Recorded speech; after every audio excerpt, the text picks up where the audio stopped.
Hi, I'm Scott Wrighton. I serve as Decatur City Manager, and every week it's our pleasure to bring you another short video update about what's going on with your city government. As I think about all the different topics I've covered in some of these videos in the past, I realize how important it is for the city to achieve its objectives, to realize its goals, to have lots of partnerships. City government, and certainly the agenda that the mayor and city council have, is not an agenda that can be achieved just through the efforts of the city government. It cannot happen that way. It can only happen through lots of effective partnerships and joint ventures with organizations large and small, many of them here in Decatur, but including some that are outside. So to give credit where credit is due, I'd like to take a little bit of this time to talk about some of those. I run the risk by mentioning some of them of not mentioning all of them and leaving some out, but that's a risk that I want to take because I want to really emphasize that how important these partnerships are. One of the partnerships most recently talked about and illustrated by what the city's been doing at the library is what I want to mention now. For many years, about 75% of the library building, which is owned by the city, was and occupied by the library. The other 25% sat vacant on the south half of the upper level of the library. So last week we had a ribbon cutting there, and it was really a ribbon cutting to celebrate multiple partnerships, most of them dedicated to workforce development.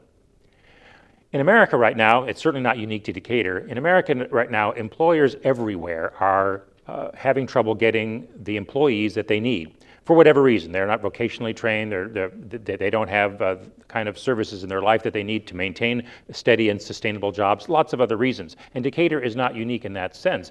But it's more acute in Decatur than it is in some other places because we've been very successful at attracting new businesses, and in the next several years, they're going to be looking for even more employees for these new jobs that are being created, mostly in the industrial sector.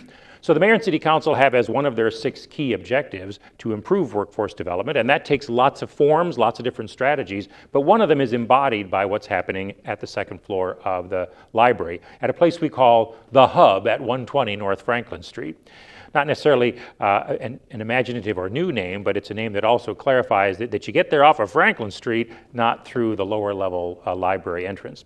Anyway, it's a consortium of workforce solutions, an organization connected to Richland Community College and the state of Illinois that has been providing workforce training for many years, is located there. Also, the Community Improvement Corporation of Decatur is there, an organization devoted to 2 major things. The first is helping people get better housing, training them to be better homeowners, and connecting them to some of the programs for rehabilitated housing. And their other focus is on helping small businesses. There are lots of people who have ideas that might become a startup or an entrepreneur, and starting small businesses is hard. The regulatory environment, the economic environment make it difficult, and a lot of small businesses fail. And so the CICD, plus other organizations around town that are created and exist to help small businesses, want to reduce that failure rate. In addition, there's what's called a Think Well Makerspace there. This is a not-for-profit company designed to provide a space where people can learn, can tinker with ideas, and some of the entrepreneurship can find germination at a place like this. It's also home to Project READ, which might not sound like it's related to workforce development, but it is absolutely a part of workforce development, because if people don't have basic literacy and math skills, then they can't hold a job. And these are things, also, all of these things are coming together at the Hub at 120 North Franklin Street because of its support for workforce development. This could not have happened without the partnership of these external organizations that I mentioned. Not a single one of these that I mentioned is an arm of the city or a department of the city. These are independent agencies that saw that vision and were willing to partner with the city in this way. I also want to highlight the work of the Metro Decatur Black Chamber of Commerce, and particularly Melberta Wilkins. In the last year, she and her organization took over responsibility for the Martin Luther King Day celebrations. Now, the city has funded it and supported that and been a sponsor for these programs. And the Chamber is also has stepped up and agreed to partner with the city to provide some of these same sorts of small business assistance services to minority businesses, because we want to see more small businesses formed as well. Another partner is the Convention and Visitors Bureau, and Terry Hamill is its executive director. Partnerships with them are numerous. Without their partnership, for example, last summer, we wouldn't have been able to have that successful Lake Fest celebrating the anniversary of Lake Decatur.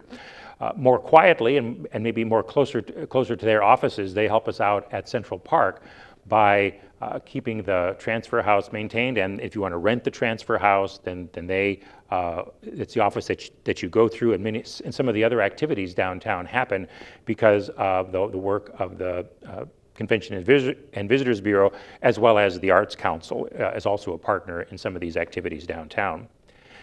Some of the rehab work that we do involves lots of partners. One of those partners is Northeast Community Fund. This is an organization that we have partnered with to run some of our small rehab programs through. The City Council will likely be renewing that program because it's been very successful because of that partnership with Northeast Community Fund. The school district, the Decatur Public Schools, has been a key partner for us as well, because they realize that they have some challenges as it relates to dealing with some of these older buildings. And so we worked out a partnership with the Decatur Public Schools to take down the Woodrow Wilson building. And we're trying to be creative and imaginative about how to repurpose and reuse so that we don't have to have another tear down of the old Garfield School at the corner of Oakland and West Grand, and we have other sorts of projects like that we try to work through with our governmental partners. But our partners are not all big organizations like the school district or the park district. Sometimes they're just individuals who have a heart for making Decatur better. I think, for example, of people like Ken White and some of the other local pastors in town who have come to the city and asked us to meet with small businesses or small business wannabes to help them or to provide services differently to some folks in the distressed neighborhoods. And we've been pleased to do that. The list of potential of partners and those who work hand in glove with the city to achieve its objectives is, as I said earlier in this video, too numerous to mention, but the successes that the mayor and city council have enjoyed and which they've authorized and funded some of could not have happened without these partnerships. So I say to all of them a collective thank you, and we look forward to working with you on future projects. And I look forward to talking to you next week about some more information about what's happening with the city. Thanks for tuning in.